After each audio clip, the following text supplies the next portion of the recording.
God, I feel a rant coming on. I'm gonna try and contain it, but it's right there. I'm tired of the narratives. I'm tired of the narratives. I'm tired of people ignoring reality. I'm gonna show you some reality, okay? Straight up facts. If you choose to take these facts and then twist them into something else, that's on you. I'm gonna talk about interest rates, I'm gonna talk about reserves, and I'm gonna talk about the AI bubble, cause it's gonna burst. First up, can we stop saying that the liberals and Mark Carney are doing nothing when it comes to trade? Because these same people are talking about how Donald Trump is doing everything. He's got trade deals coming out his ass. Look, he's wearing diapers. It ain't trade deals coming out his ass. Trade agreements across 30 economies. The United States is over here with 14 verified trade deals.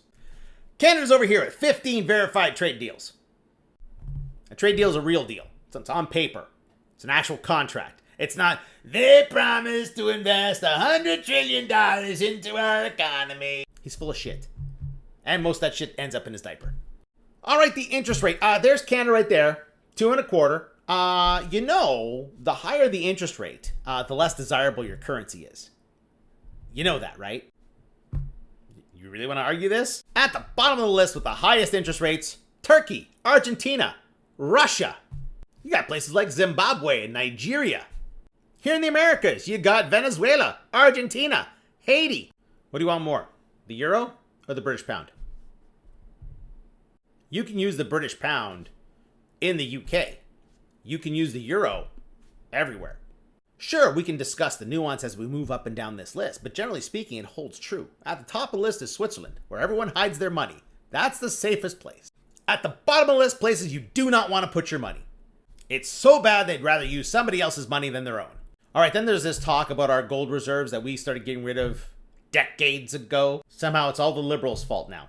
Our gold is in the ground. Just like our oil is in the ground, the gold is in the ground. We have more proven reserves of gold than the United States.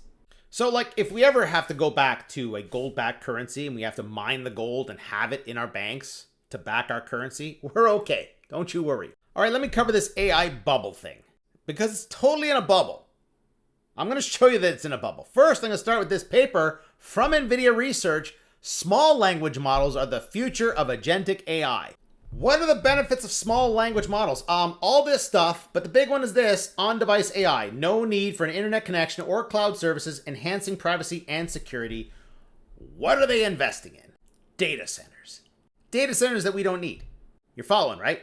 Like all the AI that you really need could be on your device, like likely on your phone.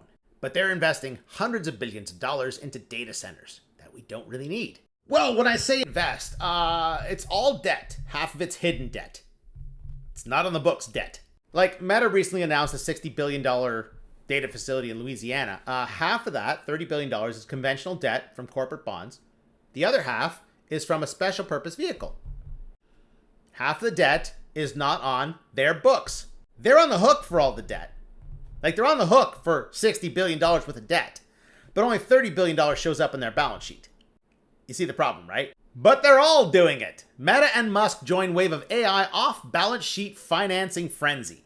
An analyst at UBS says the off-balance sheet AI debt is growing at $100 billion per quarter.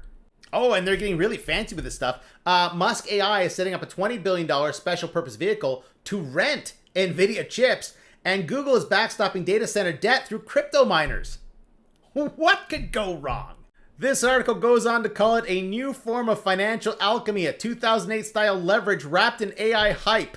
They all have double or more the debt that they are reporting. All to build these massive data centers, when the vast majority of people will have it on their phone. They're all racing to be first to have general artificial intelligence. But like Ricky Bobby said, if you ain't first, you're last.